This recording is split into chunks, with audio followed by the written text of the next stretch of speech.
everybody, it's Helen from Journaling Planet, and on day 13 of my 100-day project, I'm going to show you how to use old, not that great photographs, perhaps poor quality, perhaps you're thinking, why did I take this in the first place?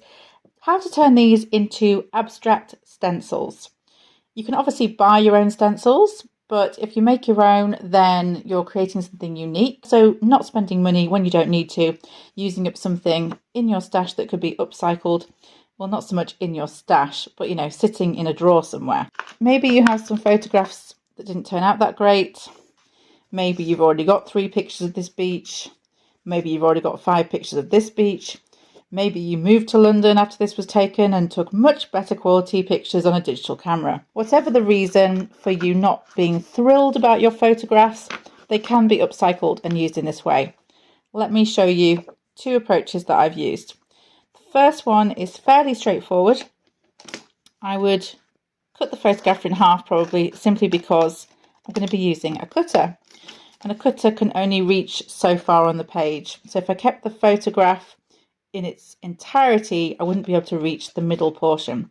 So most people have at least a hole punch, and if you start using that hole punch, you start to get a pattern. Okay, so there's still a little bit in the middle that I haven't been able to reach, so that's something for you to consider as and when you do this project. For me, I'm not too worried about that because the odds are I'm going to use this on a piece of card that I'll turn into a tag, and at the centre of the tag is going to be an embellishment anyway. However, if for you it's important to cover the whole piece of paper with your stencil, then probably you need to think about cutting it smaller, as I have done over here in my example. And then when I used it, I covered the whole piece of card. Because it was small, there are little edges that also add extra texture, but if you didn't want those, you just make sure that your sponge didn't go over the edge of the stencil in any part of the stenciling process. I like the extra texture, so I deliberately tried to push my sponge over the edge of the stencil for extra texture. So I've just been using these index cards. They're fairly flimsy. They've been sitting in my stash for a long time.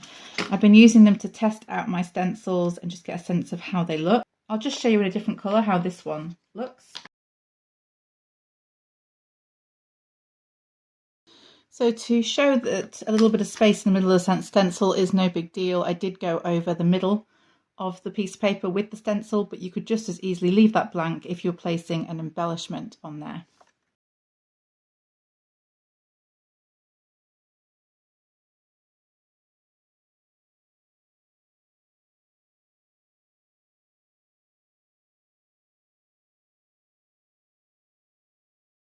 So obviously this adds something a little bit extra to just your standard index card, and I think it goes a long way to making just plain white card look a little bit more like craft paper.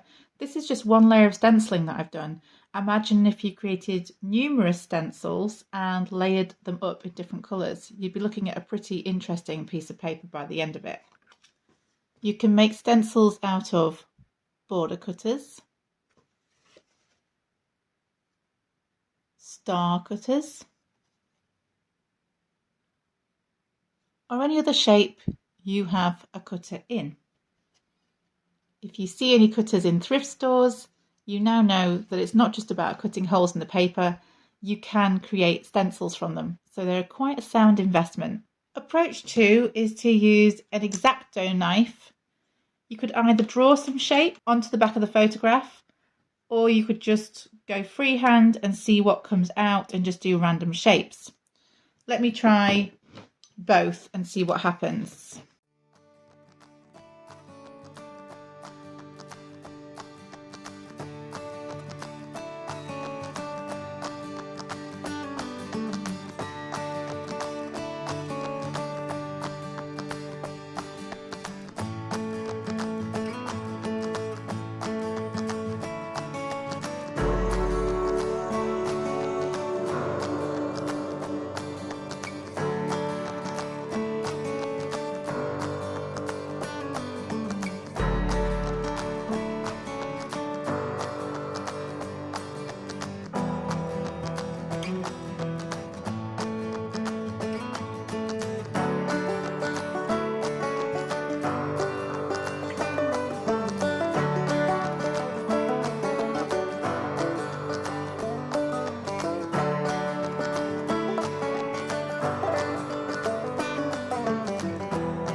So I think we've learned that I'm far from an expert with the X-Acto knife, but a couple of things that do help me, because this is probably one of my worst skills, is that I pull the X-Acto knife towards myself, even if it means turning what I'm cutting around, and I go over it numerous times. I don't expect one cut to go straight through the material, and in doing that, it is ever so slightly better than what it would be otherwise. Okay, let me try these stencils and see what they look like on a tag.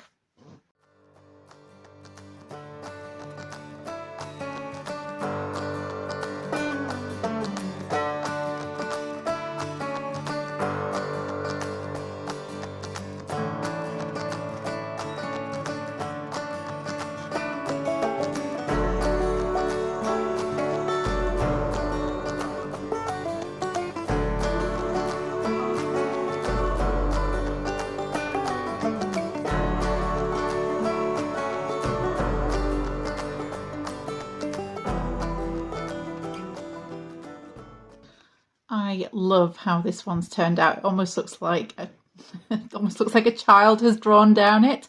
But if I tried to create this by drawing, I just wouldn't be able to create this effect. I really love it as a background. I'm intrigued by the fact that when you first put your ink down, it's obviously at its strongest, and then you get different grades depending on how much ink is left on your sponge, which I think also adds to the effect. So loving this one. This one also, really love how this has turned out.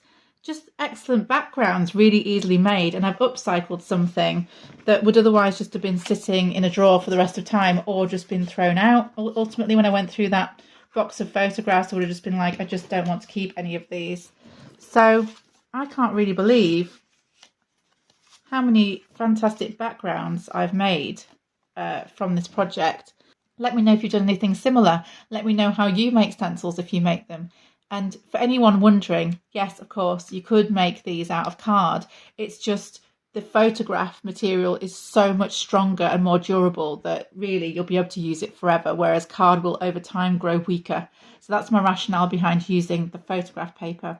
You may just have old photograph paper sitting in a drawer that you haven't used from the days in which we used to print our photographs on photograph paper. If you've got that, it'll work just as well. And in fact, if you look back in my video history, and I'll link it below, there is a tutorial on using photograph paper for making faux Polaroid journaling spots. So there's that to check out as well if you're interested in using photo paper.